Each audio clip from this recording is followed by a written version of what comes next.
ini kita belajar mengenai toharo atau bersuci.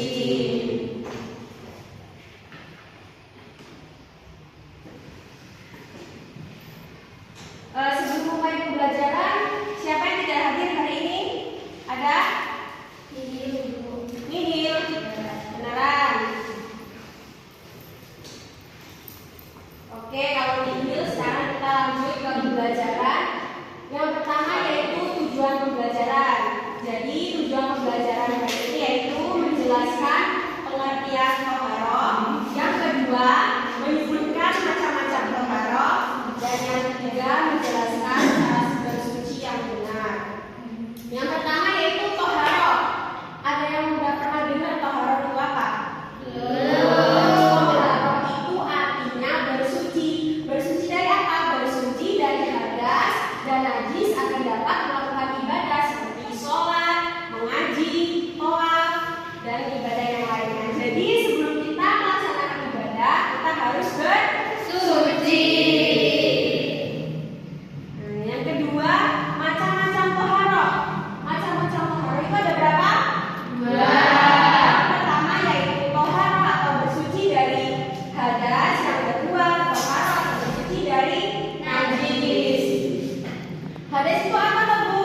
Hadas itu adalah keadaan seseorang tidak suci, artinya dia belum boleh melakukan ibadah seperti sholat, mengaji, dan ibadah lainnya. Yang kedua yaitu najis. Najis itu apa, Bu? Najis adalah segala sesuatu yang dianggap kotor sehingga dia tidak bisa melakukan ibadah. Selanjutnya yaitu alat-alat untuk bersuci. Nah, alat-alat untuk bersuci ini yang pertama yaitu air yang suci dan mensucikan. Yang kedua, debu. Nah, debu itu digunakan untuk bertayamum. Yang ketiga, alat-alat pembersih lainnya seperti sabun, batu, tisu, dan lain-lain sesuai dengan syarat. Untuk air yang suci dan mensucikan, contohnya itu air yang mengalir. Apabila ada air, misalnya air yang suci dan mensucikan itu air yang mengalir. Yang kedua, debu untuk bertayamum. Jadi kalau misalnya kita di musim kemarau tidak ada air sama sekali, itu kita dianjurkan untuk bertayamum. Selanjutnya yaitu bersuci dari hadas. Nah, hadas itu dibagi menjadi 2. Yang pertama hadas kecil, yang kedua hadas besar. Hadas kecil itu bisa disucikan dengan cara berwudu dan tayamum. Sedangkan hadas besar itu disucikan dengan mandi. Nah, sekarang ada yang tahu nggak contoh hadas besar itu seperti apa?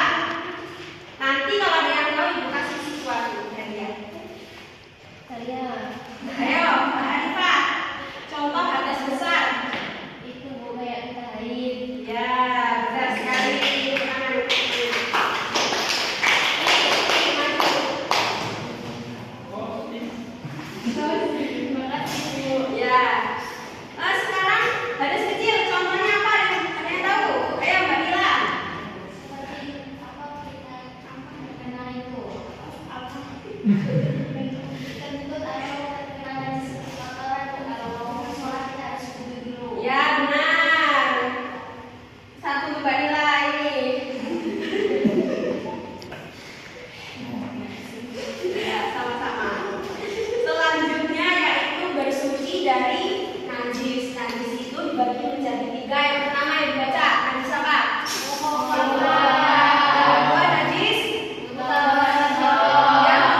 membersihkannya, basuh dengan air sebanyak 7 kali dan salah satu basuhan harus dicampur dengan debu atau tanah. Nah, jadi seperti itu cara mensucikan dari najis. Sudah paham? Sudah.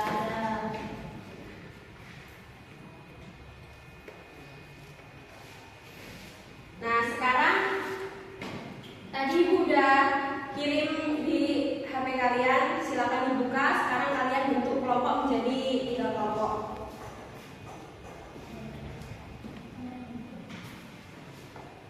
Silakan dibuka HP-nya dan dilihat soal yang dikirim. Ayo, udah dibuka belum?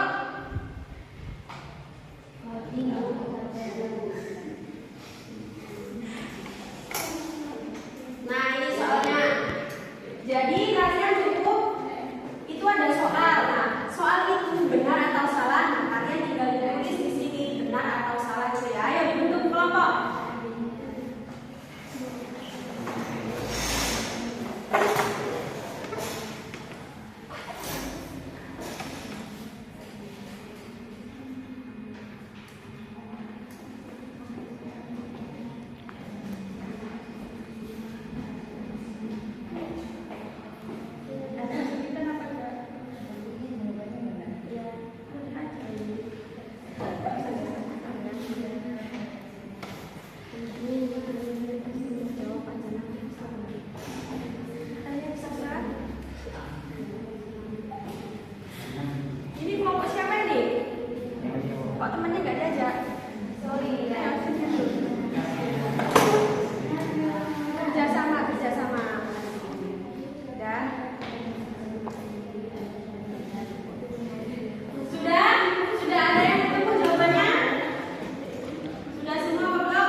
Hadas besar mandi, hadas kecil wudu.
dan kayak saya